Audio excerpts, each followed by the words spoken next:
so we're just laughing. All right. Hi, I'm Tanya Tittle. I'm an exercise physiologist, and this is... I'm May Jensen, a massage therapist.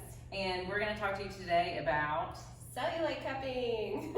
So, tell the viewers what we're going to do, and what is cellulite? What is it? So, pretty much everybody has cellulite. Some people it shows more than others. There's varying degrees. They like to do level 1, 2, and 3.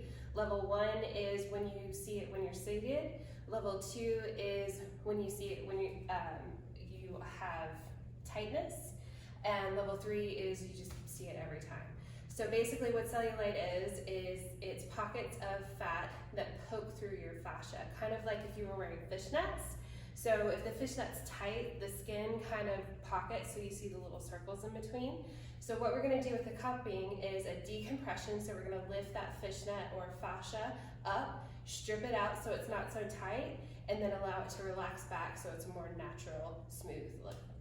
And so this would not only help people get rid of the visible cellulite, but tell them about like how it would help with sports. Sure. As far as sports goes, it really helps increase your range of motion and your flexibility. If the fascia is tight, the muscle can't move in the way that it needs to, so we want to really relax that to give you that full range of motion to help increase speed and flexibility and also recovery time. Because when you have that restrictions, you start using other muscle groups, and then you start getting overuse because it's going to eventually go to another muscle group. So how often should they do it? It kind of depends, but the base rule is 3 to 5 minutes a day, 3 to 5 times a week.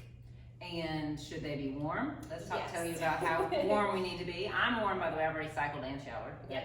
So there's 3 things you want to remember. The first is you always want to warm your body both inside and outside. So doing some kind of brisk cardio, maybe riding a bike, running around the block, jumping jacks, anything to just kind of get your body warm.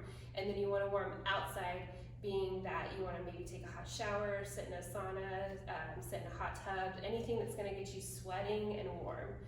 The second thing is you always want to use oil.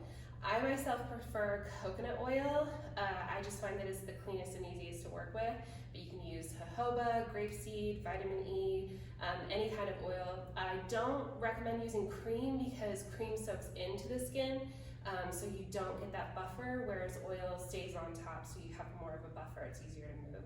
And then lastly, you want to remember that you always want to work cross fiber or fiber, meaning up and down or side to side or diagonal strokes, never in circles. And we have a cellulite cream, or not cream, but what do you call it? Oh, Recipe. we have a recipe. If you'd like, contact us and we'll give you, it's combining essential oils that really help to tone, tighten, and firm the skin, as well as pull fat and toxins. And we may include it as a link for an opt-in so you can get it to report. So let's see, anything else? So we're going to show you, are there any contraindications? Oh yes, always with any exercise or wellness program, you want to consult your physician. Anyone who has any kind of an autoimmune disorder, fibromyalgia, muscular dystrophy, anything like that, make sure that you consult with your physician, as well as never go over any abrasions or adhesions, meaning if you have a cut, a bruise, or a rash, never do any kind of cupping over those. But it's perfectly acceptable for scarring, and which actually make you more mobile. Yeah, there's actually a great program for scarring to help break that up. Okay, so we're going to use different kind of cups. So she's taught me how, as well as I've learned and looked online and just researched it. So and clients for years are like, oh my gosh, like how do I get rid of cellulite? So between some rolling, like myofascial rolling, which is compression therapy, and cupping is decompression therapy. So anyway, these are silicone cups, relatively inexpensive. They are. These are my favorite for at home because like with the vacuum cupping that we'll use a little bit later, it's you can get a little bit more precise, but you can also damage easier. So these are easy to move, easy to lubricate, and really easy to take off if they get too tight or too stuck.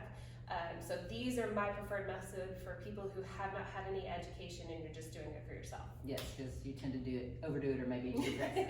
And they won't leave marks, so you won't leave them on there long enough for it, and just leave marks. So let's grab the coconut oil, Sure. And then I will, if you do this.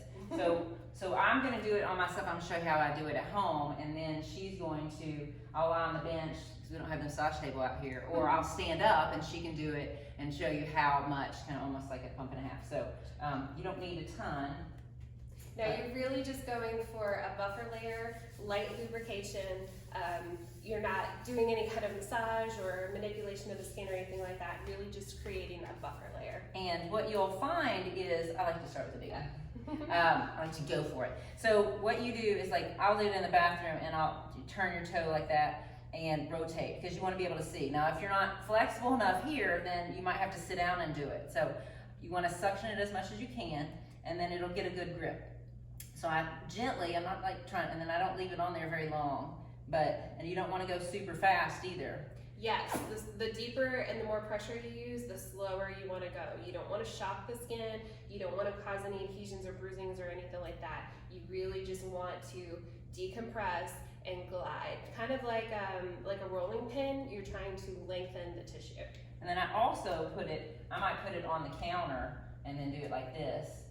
And so I'll use all my up and down strokes first. And if you're tight in the hamstrings, woo, you'll feel it. If you feel it kind of stuck, you've got a little adhesion. So then I would go like this way is harder.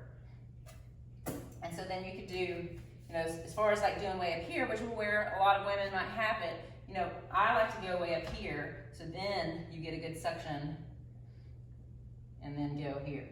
Way down. If you do reach an area where you have a restriction, it's a little bit more painful. What you can do is you can leave it and that for just a minute and do some slight pulling, just to kind of, just like that. Pull and release. That way you're giving that adhesion a little more attention. Yeah, and then you can stay on the one area, but you could go to the inner thigh too. I didn't oil up the inner thigh, but here, let me see the little one. Just be careful, don't cross over joints. Decompress, like pull it off and then put it back on. Don't ever go across the joint. So you might have to hold the skin too, like you saw I just did here. And especially for people who have major weight loss, your skin is going to be a little bit looser, so you want to put some tension on the skin so that you can actually get that suction on the fascia. So anyway, you get the point where I can go up, down, across, and then you want to go ahead and do the gun. Yeah. Now you could do other areas too. You could do lats, you could do your abs. Forearms, anywhere you can reach yourself. Now, this particular cupping is a vacuum seal cupping.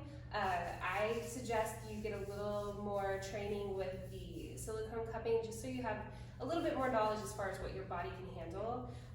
You just insert the cup here and then pump, and it creates a nice good suction. So if you have somewhere that needs some more attention, or maybe an area where it's really hard to keep the suction with the silicone, this one allows for a more targeted suction. And May kind of got on to you because mine are very dirty. Yes, right please, now. please make sure that you clean your cups in between each use, just for. But they're just for me, so I get lazy. And also, she has the oil. I use just coconut, the coconut oil, but you actually have to, once you put it in your hands, then it warms it up, and then I put it on there. You can just get it at the grocery store. It's fine. Yeah, I just use coconut oil from the cooking aisle, actually. So with this, what you're going to want to do is find your target area. Because I dropped the cup. That's right. We're professionals. So find your target area, place your cup, and then get your right section, so how deep you want it to go. And then again, really slow, moving in that up and down direction. Ooh, yeah, and it bites a little more than those silicone ones. It does, it really does. So then to release pressure, you're just gonna push in on the skin, and it just pops right back off. And then also you could, if you didn't want to pop in on the skin, you can actually pull that little thing too. Yeah, you can pull the But again, she's trained in cupping and cellulite therapy certification, so she's good. So this particular form of cupping is just for cellulite, but there are other cupping forms for range of motion, increased flexibility, different things like that. And there's a lot of information out there, and you're welcome to reach out to us if you have questions. All right, thank you. Thanks.